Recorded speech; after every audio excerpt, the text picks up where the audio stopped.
The Danish Deception, part 12. So we are in Denmark at this point, and we just took his dad to the hospital, and I'm freaking out, very worried, don't know what's going on. After the doctors do some testing, they basically determine that he's still dealing with blood poisoning and he has like really high infection numbers, but they're not super concerned. And so we all take a deep breath and we're happy that it's not as serious as we thought it was gonna be. And so after a couple days, he's released from the hospital and it's now time for me to head back to the States. And so obviously I'm feeling all these emotions as I'm leaving. I'm sad because I'm leaving him because again, we are still very much in love with each other, want to be with each other 24/7. So the goodbyes are still really, really tough. And at this point, I didn't know when he was going to be coming back to Dallas because he had a couple different work meetings going on. And so I fly back to Dallas and obviously feeling all the financial stress. Like this is probably one of the roughest moments of our relationship, especially because we weren't together physically. So the day of his meeting with the IRS, I remember I was a big ball of nerves. Like I couldn't even sleep that night. You have to keep in mind that I go to bed and I wake up knowing that I'm waking up to news. I don't know if it's good or bad. So I wake up and I call him. I go, how did it go? He goes, worse than I possibly could have imagined. I almost like expected it to have gone bad. I'm like, if it had gone good, I would have been more surprised. I'm like, what now? He said, well, they scheduled a second hearing for my business account January 10th. And currently my personal account is also under investigation. So they have put a hold on my assets for the next couple months while they continue to investigate. And there's another hearing scheduled for my personal account in October. So basically they froze his assets and told him that he only had like a specific amount of allowance that he was able to use from his money every single month. And I have never heard anything like this. I've never known anyone that have had their assets frozen and I didn't know how this worked. And obviously at this point, I'm definitely feeling like all the red flags. I'm like, this does not make any sense. But there's not a whole lot I can do. And at this point, I'm just like, the only thing I can do is trust him. There's no one in my life that I was talking to about any of this because I felt a lot of need to protect him and he wanted me to protect his image. And I remember telling him like, I really want to talk to my family about this. Like, this is really stressing me out. And he's like, no, don't, like, they're going to view me differently. So he very much talked me out of being able to disclose this stuff with my close people. So the last thing I want to do is just ramble about shit that does not matter. So I'm going to be honest with you guys. Not a whole lot happened between September of 2023 and November of 2023. The only thing big that happened was that I wanted him to be in Dallas. He wanted to be in Dallas. So I booked him a flight to come to Dallas. I am at this point fully financially supporting us. Like I think he's getting like maybe like $4,000 a month that the IRS is like allowing him to use. And keep in mind, the Danish IRS is not called IRS. It's called SCAT, some other stuff. I can't even pronounce it. So that's why I'm saying the Danish IRS. So just a little side note. But October comes around. He's now in Dallas. He's been in Dallas for about a month. And we're struggling financially, but still so deliriously happy and in love, which is insane. But I cared about the money, but I loved him more than that. And our relationship was just based on this deep love that we had. And so the money was like almost secondary to the love that we shared. And so basically October comes around, he has the hearing, I'm nervous, and ends up working out in our favor. And his account opens up in October. And I'm so happy. He like immediately sent me, I think like $9,000.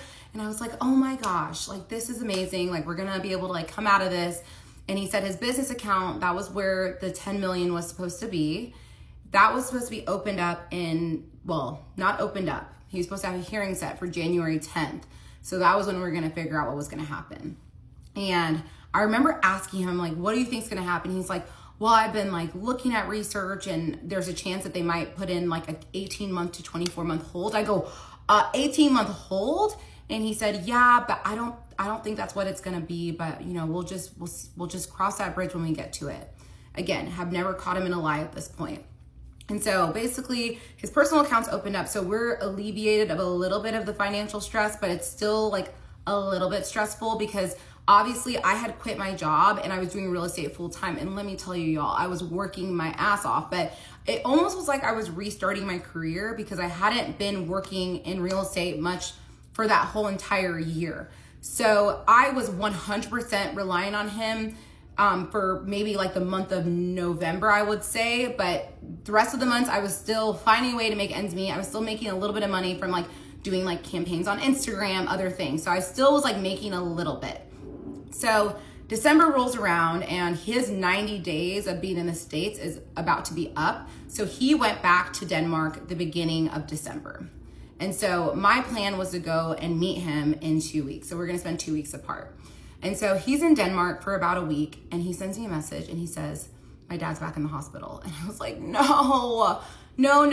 And so at this point, the plan was for me to go to Denmark and spend Christmas with his family. And this is gonna be my first European Christmas. And I was so excited for the Christmas markets and all the things. But obviously that's not the most important thing. The most important thing is making sure he's okay, making sure his dad gets better. And so I'm going through all these emotions. Number one, I'm missing him. Number two, he's dealing with all of this and we have each other's location. So I can see that he's physically at the hospital in his hometown. So I can confirm that. And so obviously the plan was for me to come in 2 weeks. And he asked me, he's like, what are your thoughts if I move up your flight for you to come in a week?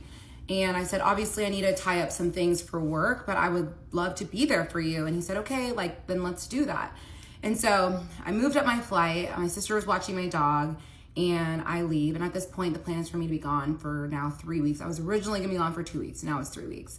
And we're still feeling a lot of financial stress. But at this point, like I had like 3 deals in the pipeline. So there's money that's gonna be coming in.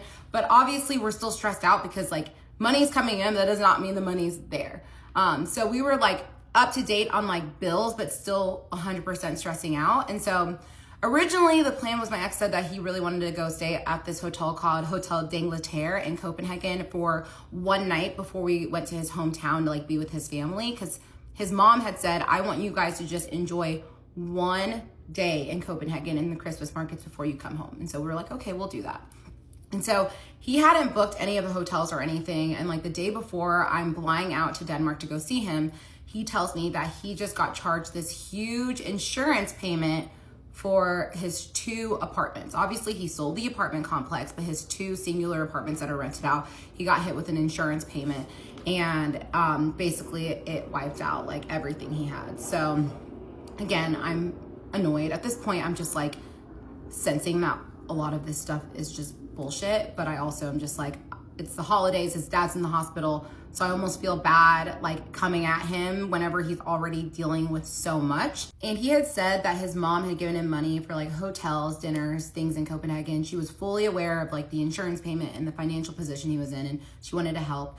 And again, she just wanted us to enjoy Copenhagen for 1 day before we came back. So we take the train back to Aalborg, and a good family friend picked us up from the train station. We went home, we had dinner, and then immediately we go to the hospital, see the dad, and like he looks sick, but he looks like he's like in decent spirits. And they said he was gonna be home for Christmas. And so we were really, really happy about that. So over the course of the next couple days, we're going to the hospital like 2 times, 2, sometimes 3 times a day, just to like take his mom there, check on the dad, make sure everything's going okay. And then the dad comes home and like, obviously he's super weak and we're like helping him around, but regardless, we had a wonderful Christmas. And even though like we didn't have a lot of money, and I remember like I got him very, very cheap Christmas gifts that year, and same thing for me. I actually told him like, you don't even have to buy me anything. Like the gift is being here with your family. And he got me a few small things, but regardless, it was fine. And the day after Christmas, we had gone to a champagne party at one of his friends' homes, and you know, I was excited. It wasn't very often that we like went and like hung out with like friends of his. It was very, very rare. And so we went and we were having a good time. And obviously I didn't know a whole lot of people that were there, but his best friend, the one that he was with when I met him in Croatia, he was there. And we were just chatting outside. And before we had left the house, my ex had told me, I really don't want to go out tonight. Like I just want to go to this party and then come home. And I said, that's totally fine. And so we're at the party, we're outside, just hanging out. I'm talking to his best friend. My ex is inside the home, and his best friend tells me, he goes, you guys should come out tonight. Like, please come out. And I was like, honestly, I'm down to go out, but my ex doesn't want to go out. And that was really weird for him because he always is down to like go out and have a good time. So I already thought it was a little strange. And then his best friend looks at me, he goes, oh, he probably doesn't want to run into any of his enemies from his past gambling addiction. I looked at him and I said, what gambling addiction? And his best friend looks at me and goes, you didn't know that he had a gambling addiction? And we will pick up the rest in part 13.